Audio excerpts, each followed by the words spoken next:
In January 2025, the Census Bureau released its residential vacancy survey for the fourth quarter of 2024.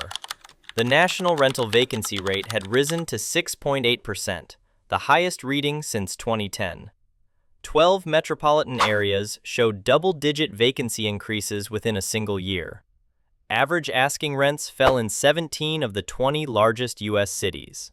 The data arrived alongside private reports from CoStar, Apartment List, and RealPage showing concurrent drops in effective rent, the actual amount tenants paid after concessions.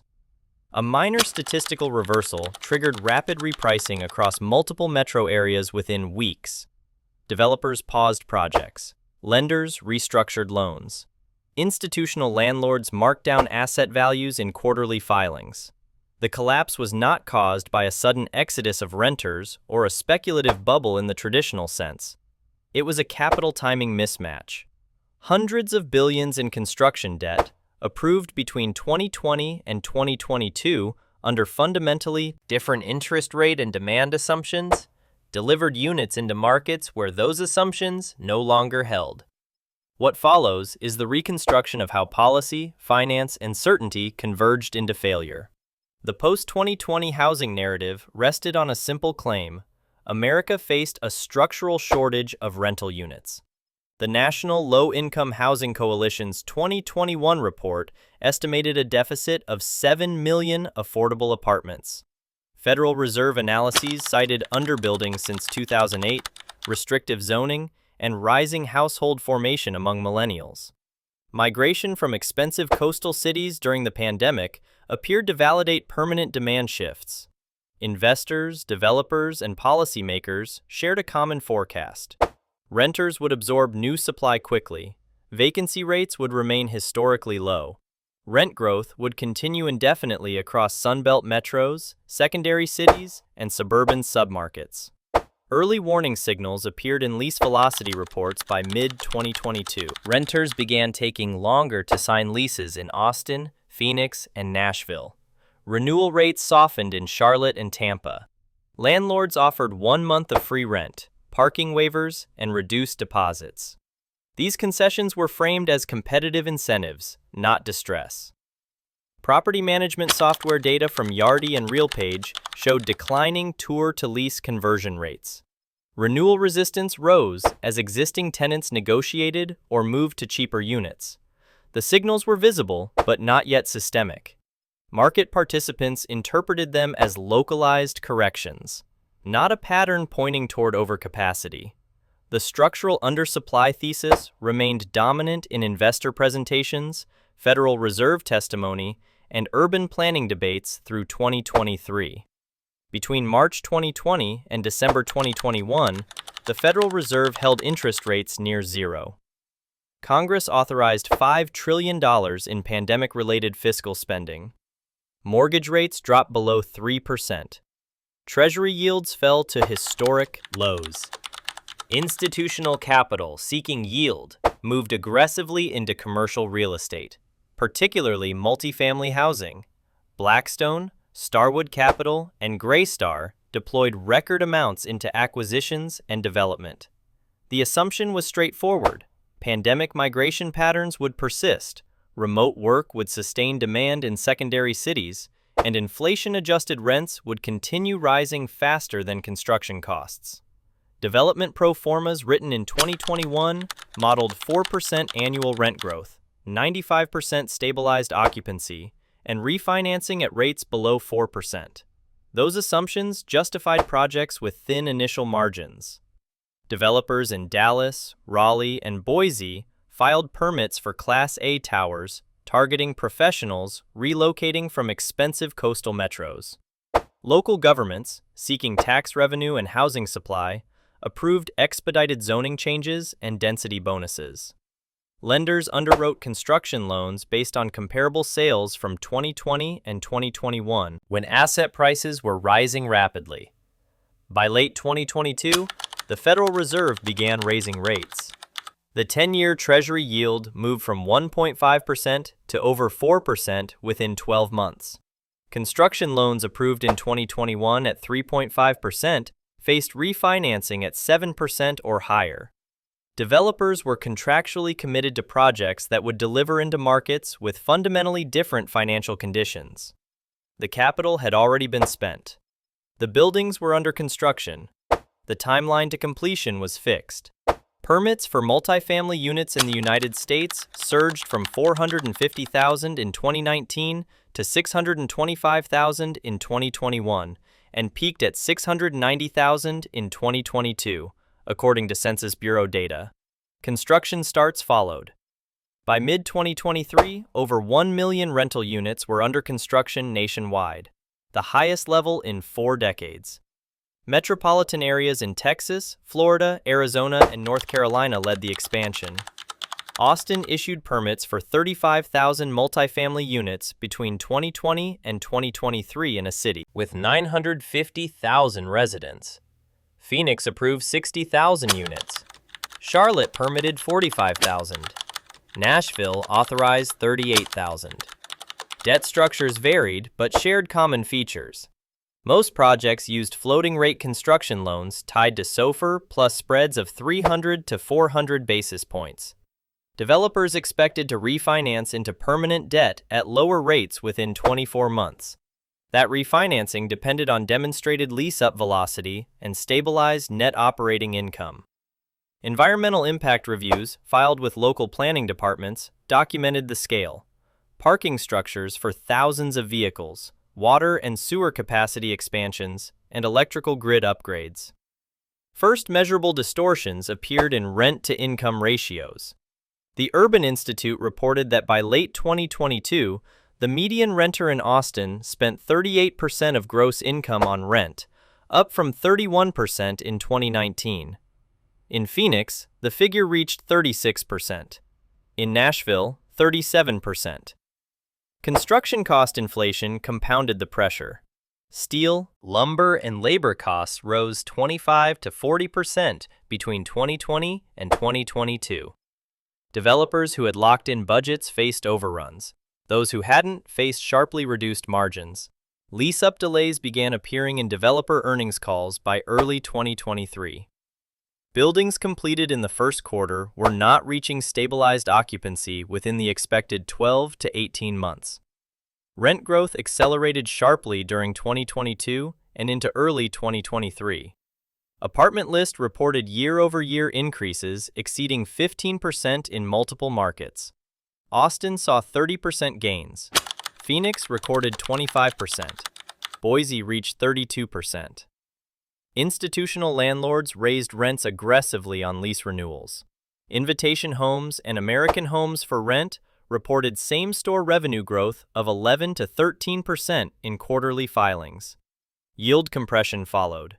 Cap rates for stabilized Class A multifamily properties dropped to 4.0 to 4.5% in primary markets, down from 5.5 to 6.0% in 2019. Speculative underwriting became standard. Lenders and equity investors modeled continued rent growth into perpetuity. Sensitivity analyses assumed that even under pessimistic scenarios, rents would never decline nominally. REITs expanded aggressively. AvalonBay Communities, Equity Residential, and Camden Property Trust announced over $15 billion in combined acquisitions and development starts between 2021 and 2023. Concentration intensified. By 2023, the 10 largest multifamily landlords controlled over 3 million units, a 40% increase from 2019. Market psychology shifted from caution to certainty. Developer conferences featured presentations on permanent demand drivers and inflation-protected income streams. Analysts at Morgan Stanley, Bank of America, and Goldman Sachs published bullish outlooks on multifamily REITs, citing demographic tailwinds and structural supply constraints. The asset class was framed as recession-resistant. Even as the Federal Reserve signaled prolonged rate hikes, multifamily remained a preferred allocation for pension funds, sovereign wealth funds, and insurance companies. By the end of 2023, the sector had attracted over $400 billion in institutional capital since 2020. The expansion was systematic, data-driven, and supported by every major financial institution. Demand assumptions began fracturing in mid-2023. Bureau of Labor Statistics data showed job growth slowing in several high-migration metros. Austin added 45,000 jobs in 2022, but only 28,000 in 2023. Phoenix's employment growth fell from 4.1% to 2.3%. Wage increases, which had been running at 5 to 6% annually, moderated to 3.5% by late 2023. Real wage growth after inflation turned negative for many renter households. The American Community Survey documented divergence between population growth and household formation. In-migration continued, but new households were not forming at the expected rate. Young professionals increasingly doubled up. Roommate density increased in cities where it had been declining. Rent delinquency rates rose modestly, but measurably across multiple property management systems. The Federal Reserve Bank of Dallas published research in early 2024 examining migration sustainability. It found that pandemic-era relocations were disproportionately driven by remote workers with above-median incomes. As return-to-office mandates increased, reverse migration toward coastal employment centers resumed. The study noted that Austin, Nashville, and Raleigh had experienced net outmigration of high-income households in the latter half of 2023. Lower-income arrivals continued, but lacked the rent-paying capacity that developers had underwritten. Household formation data from the Census Bureau showed a national slowdown. Formation rates dropped from 1.4 million annually in 2021-2022 to 1.1 million in 2023. Economic uncertainty, student debt burdens, and delayed family formation all contributed. For multifamily developers, the implications were immediate. Lease-up velocity depended on a steady flow of new renter households. When that flow slowed, even modest oversupply created measurable vacancies. Early stress indicators were visible in third quarter 2023 earnings calls. Developers mentioned elongated lease-up periods and higher-than-expected concessions. The language was cautious, but the pattern was consistent. The supply-delivery wave began in earnest during the second half of 2023 and continued through 2024. CoStar data showed that 480,000 new multifamily units were delivered in 2023, with 520,000 projected for 2024. Deliveries were concentrated in the same metros that had seen the heaviest permitting activity 3 years earlier. Austin received 22,000 new units in 2024. Phoenix absorbed 28,000. Charlotte took on 19,000. Nashville opened 16,000. The scale exceeded historical precedent. In Austin, new supply represented 6% of the city's existing rental stock arriving within a single year. Absorption rates fell sharply. Historically, new Class A buildings lease 60 to 70% of units within 6 months. In 2024, that figure dropped to 40 to 50% in multiple markets. Vacancy rates climbed. Apartment List reported that Austin's vacancy rate rose from 5.1% in early 2023 to 9.3% by mid-2024. Phoenix moved from 4.8% to 8.7%. Nashville increased from 5.5% to 8.9%. Concessions became standard.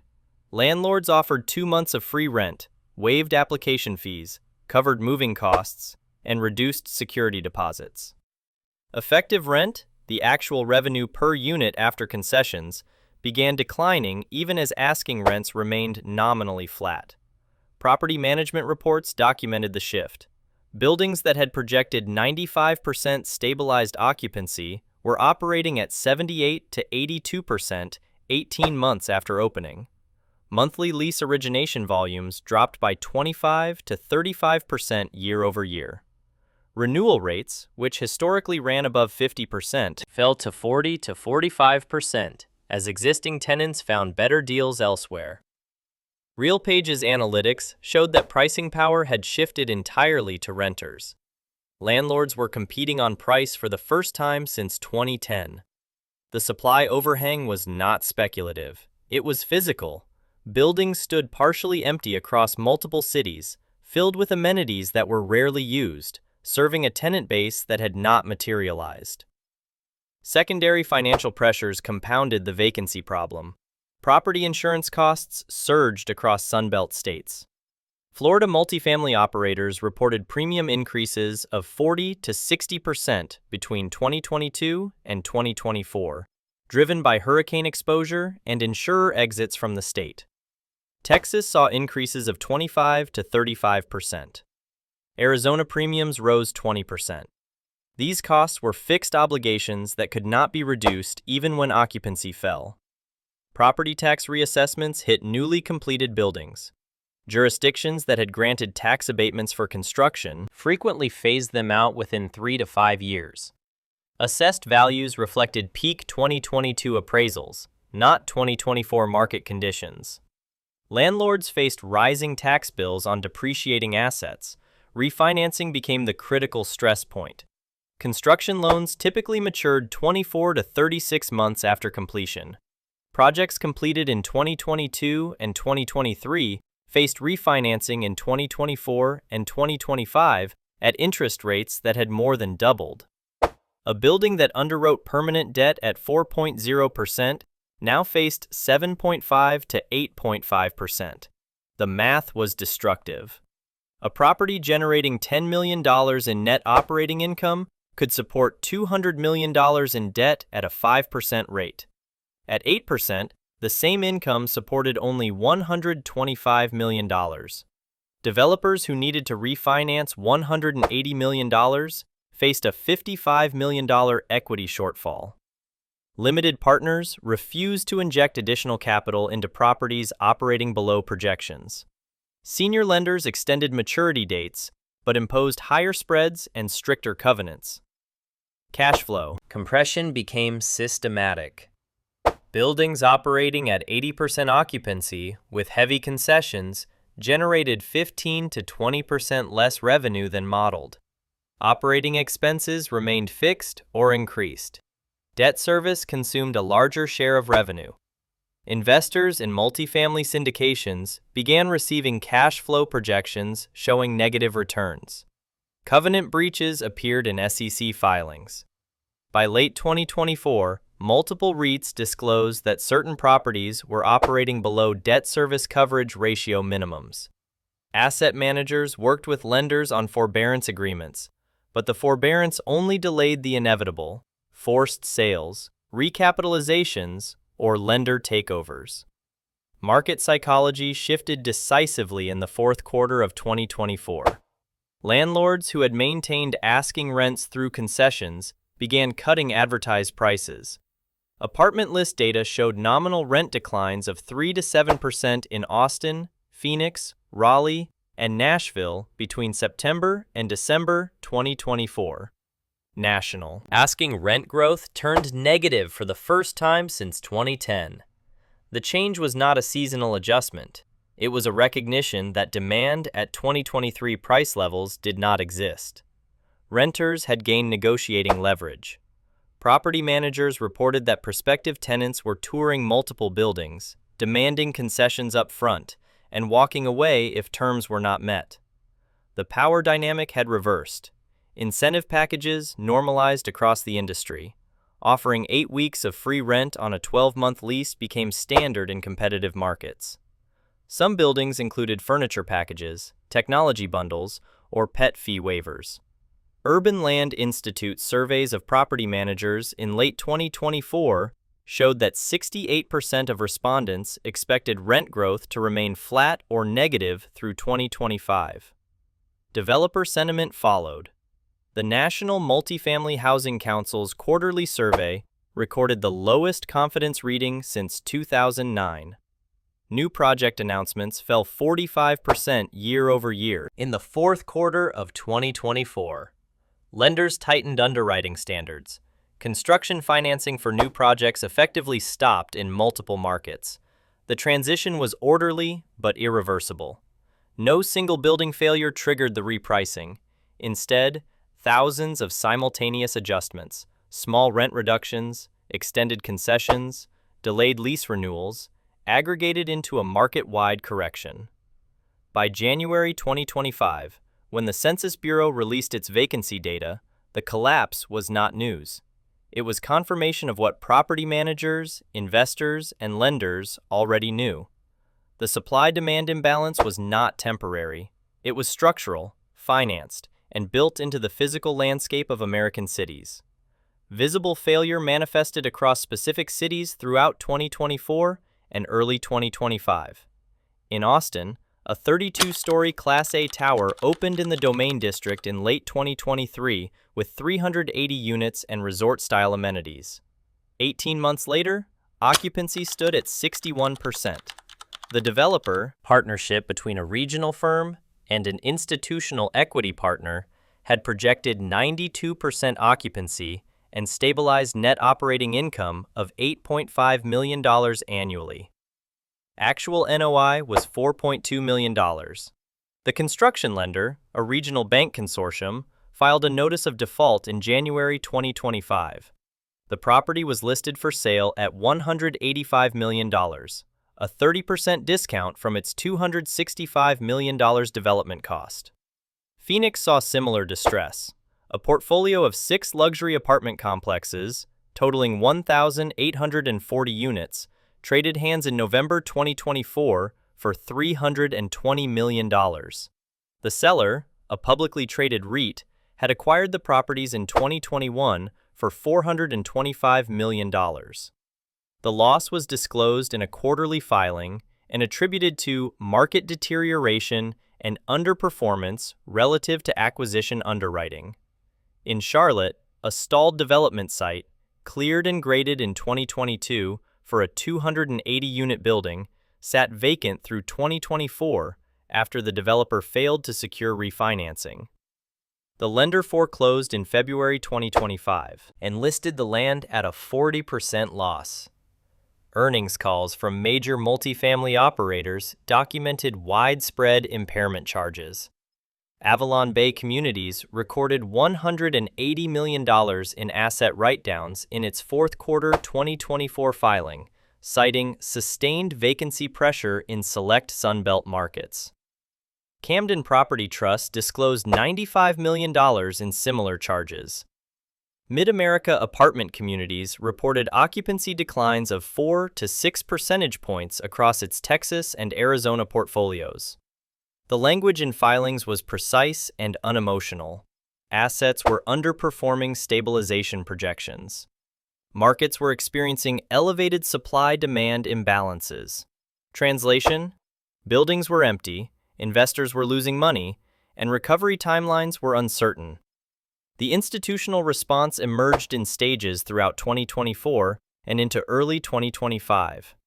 The Federal Reserve included multifamily market conditions in its November 2024 Financial Stability Report, noting concentrated exposure among regional banks to commercial real estate, particularly multifamily loans originated during 2020 to 2022. The Office of the Comptroller of the Currency directed banks with high CRE concentrations to enhance stress testing and increase loan loss reserves. Several regional banks reported elevated criticized and classified loan levels in their multifamily portfolios during fourth quarter earnings. Lenders began restructuring aggressively. Loan modifications, maturity extensions, and forbearance agreements became routine. Developers negotiated covenant relief in exchange for additional collateral or limited partner capital contributions. In cases where recapitalization failed, lenders moved toward foreclosure or negotiated deed-in-lieu transfers.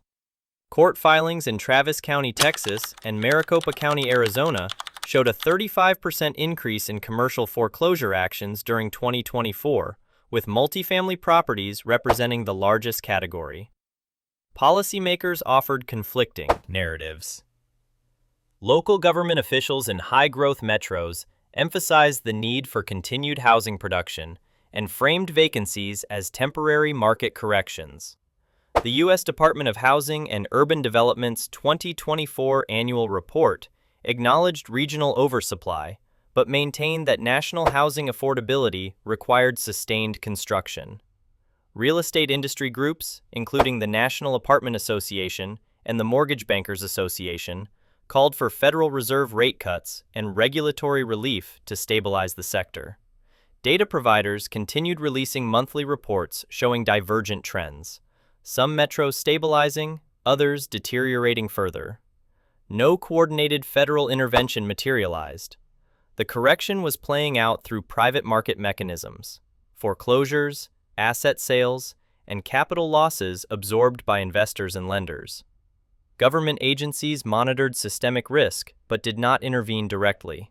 The collapse was too diffuse, too regional, and too driven by private capital decisions to warrant a centralized response.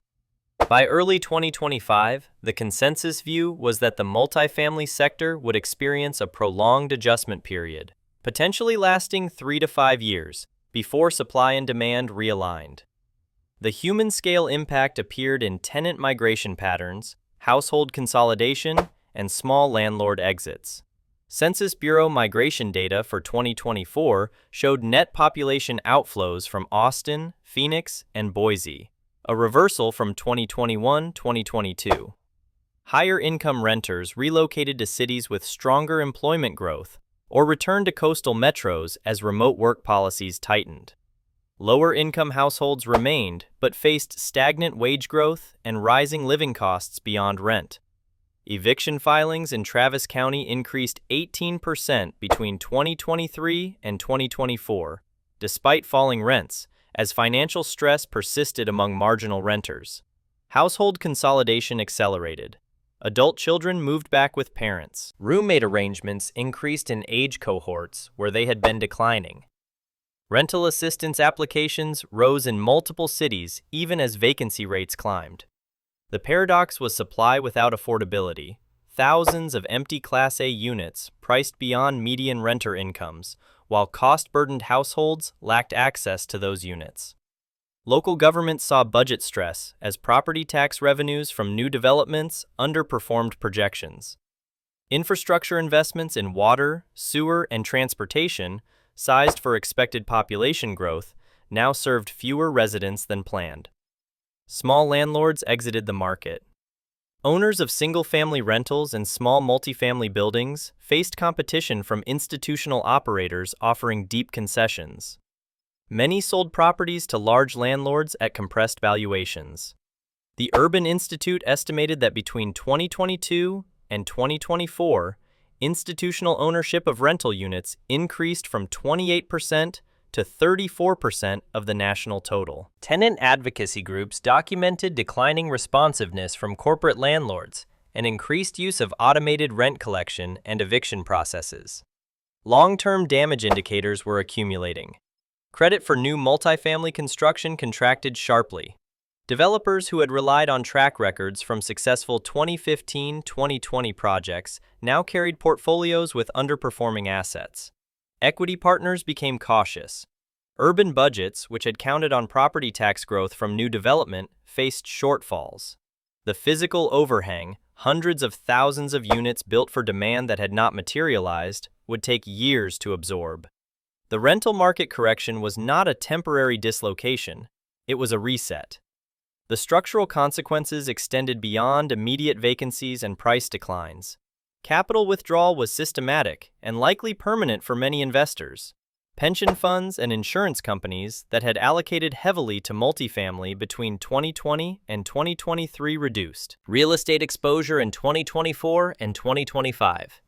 Investor letters referenced underperformance relative to core fixed income and elevated risk-adjusted volatility. Multifamily REITs traded at discounts to net asset value through early 2025, reflecting market skepticism about earnings recovery. Trust erosion was measurable. Redemptions from real estate funds accelerated, and capital commitments for new vintages fell 40% year over year. Demographic reshaping of urban cores became visible. Cities that had experienced rapid pandemic-era growth saw population stabilization or modest declines. The preference for urban density among younger cohorts weakened as remote work options contracted and affordability deteriorated.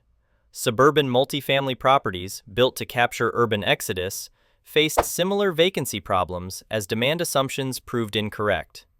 The geographic distribution of rental housing stock had been permanently altered based on migration patterns that lasted less than 3 years. What policy and markets could not quickly reverse was the physical infrastructure mismatch. Water treatment plants expanded to serve 50,000 additional residents could not be downsized. Roads widened for projected traffic volumes could not be narrowed. Electric grid capacity added for new development could not be removed. These investments represented sunk costs, paid for by municipal bonds and utility ratepayers, serving a population that had not arrived or had already left. The fiscal burden would persist for decades. Credit tightening meant that even as vacancies eventually absorbed, replacement construction would lag.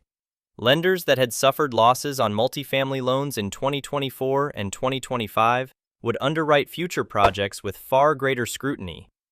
Developers faced higher equity requirements, lower leverage, and stricter performance benchmarks. The construction pipeline that had generated 600,000 units annually in 2022-2023 would likely operate at half that capacity for years. The long-term effect was a market with less elasticity, slower response to demand signals, and persistent affordability challenges despite the current oversupply. The correction had created new structural rigidities. The original event, January 2025, Census Bureau data showing 6.8% national rental vacancy, was not the collapse itself. It was the moment when private knowledge became public record. Developers, lenders, and property managers had watched occupancy rates decline and concessions rise for 18 months. Institutional investors had marked down asset values in internal reports throughout 2024. The data release simply confirmed what markets already understood. The capital deployed between 2020 and 2022, based on assumptions about permanent demand shifts and sustained rent growth, had delivered buildings into a fundamentally different economic environment. What actually failed was not demand in absolute terms. Renters still existed. Household formation continued, albeit at slower rates. What failed was the temporal alignment between capital deployment and market conditions. Construction financed at 3.5% interest with 2021 rent assumptions completed in 2024 facing 7.5% refinancing rates and 2024 rent realities. The mismatch was mechanical. Lenders and developers had believed that migration patterns visible in 2020-2021 represented durable structural shifts. They financed and built accordingly. When those patterns reversed or moderated, the physical supply already committed could not be recalled. The collapse was a leverage event, a timing event, and an assumption event. It was not caused by fraud, policy failure, or market manipulation. It was the result of rational actors making forward-looking decisions under uncertainty, using the best available data, and discovering that those data reflected temporary conditions rather than permanent realities. The hundreds of billions in capital losses, the vacant towers, the stalled projects, and the restructured loans were the cost of that discovery. Forward-looking data signals in early 2025 showed modest stabilization in a few markets and continued deterioration in others. Permit issuance for new multifamily construction had fallen to levels last seen in 2012. Absorption of existing inventory would take years. The rental market would eventually clear, but at prices, occupancy rates, and return profiles far below what developers underwrote in 2021. The recovery would be slow, regional, and uneven. The buildings remained. The assumptions that justified them did not.